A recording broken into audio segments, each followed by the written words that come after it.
All right, as you can see, the San Diego Padres, they have announced their non-roster invites to 2023 spring training. We'll go through some of the names here. So, right-handed pitchers, Aaron Brooks, Wilmer Font. Wilmer Font they picked up earlier this offseason. He can be a depth option. He'll probably start some spring training games, or you'll see him definitely on the spring training broadcasts. He used to pitch in the big leagues, I believe. He appeared for the Toronto Blue Jays at one point. Seems like an El Paso guy to me. So does Sean Poppin, Drew Carlton, Jordan Guerrero, Angel Sanchez.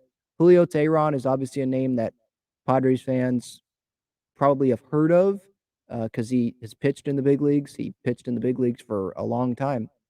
I think I remember a time where he started for the Braves for like 5 straight opening days. That's what it felt like. It was every year. He's not that same pitcher, but he's going to be a depth option for the Padres. He'll probably start some spring training games when Seth Lugo's pitching for Team Puerto Rico, or he'll come in after Adrian Morejon or someone else that starts a spring training game. You're going to see him. He will be a depth option. He will be fighting for maybe a six-man spot in the rotation if the Padres do go to six men in the rotation. If not, then I think he'd just be stashed in El Paso. Efrain Contreras, Eric Hanhold is someone that they brought in this offseason. Craig Stammen, a lot of fans, especially on social media, they're not big fans of Craig Stammen. It's a minor league deal. It's an invite to spring training. Don't think that this guy's gonna like make the roster as some like high leverage reliever. If he makes, I don't even think he's gonna make the roster. If he's willing to do the whole spring training bus ride thing at this point in time in his career when he could just hang it up, I guess props to him, kind of like Robinson Cano last year. I don't see a spot for him on the big league roster unless injuries happen, which is obviously something we don't want to see this early on. The Padres, they're not going to give up on Anderson Espinoza. They traded him to the Cubs in that Jake Marisnick deal, which ended up not working out. That was a deal that really confused me in 2021 when the Padres they needed starting pitching, and right before the deadline, we're waiting for a move, and the move is Jake Marisnick. That's not what we needed. But anyway, Anderson Espinoza, he's back with the Padres, back in the minor leagues, so he'll be there. Moises Lugo, Domingo Tapia, lefties, Daniel Camarena, obviously big San Diego hero for the Grand Slam. He hit off Max Scherzer. He is back in the organization. Aaron Leisure still in the organization. Juan Fernandez, Chandler Siegel. Haven't heard of those guys. Pedro Severino, the Padres brought him in.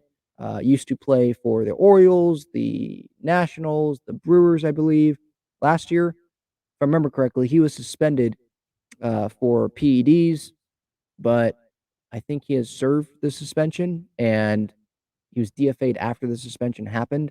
No one really picked him up. No one played him.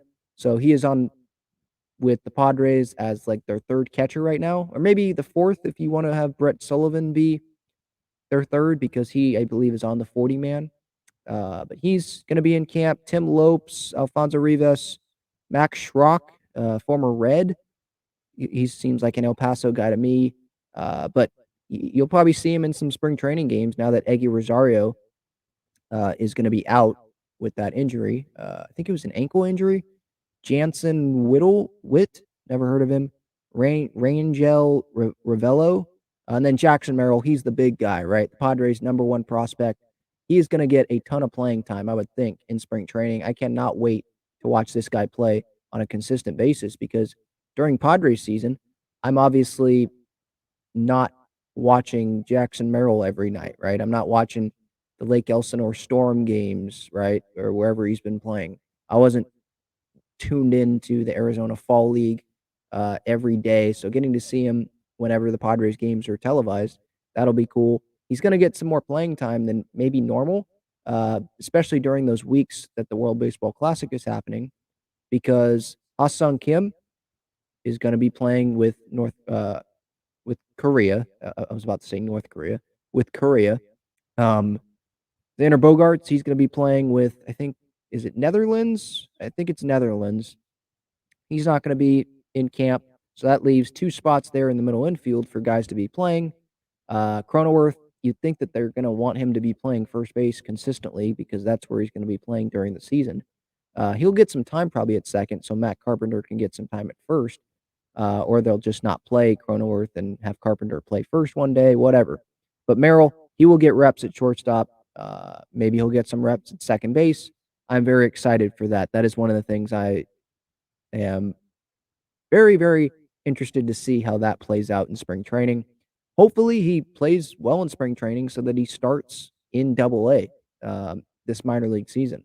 So that's the infield, and then the outfield. Some interesting guys here: David Dahl, Taylor Colway, Luis Liberato, Preston Tucker, Terso Ornelas. Hopefully, I said that right.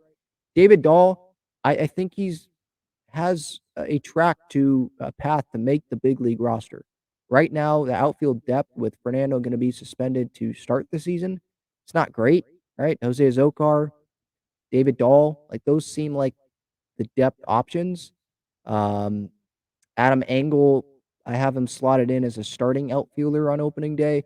You could have maybe if Dahl has a great spring training, maybe he's starting opening day, and Dahl and Azokar are the bench outfielders. Dixon can play some outfield, but I think he'd be more the primary bench utility infielder, if that makes sense. Dahl, I think, can make the roster. Taylor Colway, I think a strong spring. He's still just going to be in El Paso. Preston Tucker, pretty much the same thing, I think, as Colway. I don't see him making the roster. Who knows if they I forget if it's a minor league deal, if they sent him to El Paso or this was just a invite to spring training and it wasn't a minor league deal. It was just an invite. We'll see. So that's my thoughts on the non-roster invitees to spring training. The 40-man roster is the 40-man roster. Those guys are already there, so they're already going to be obviously invited to spring training. And I believe pitchers and catchers who are going to the WBC will report right after the Super Bowl. So I think that Monday, is it the 13th, I think? Yeah, Monday, February 13th, I think is when pitchers and catchers report, the WBC guys. So it's gonna be fun. It's gonna be fun seeing how these non-roster guys do, how the rostered guys do. There's a lot of questions going into spring training, even with the team this good. Uh, for a diehard fan, there's a lot of questions. Maybe the casual fan, they're like, "There's not that many questions." Like, who cares about these non-roster guys? I care about the stars. Well, that's okay. But the diehards like me, there's a lot of questions. It doesn't matter how good your team is. There's a lot of questions about the roster, the last bench guys, prospects that make strong impressions, right? So I'm excited.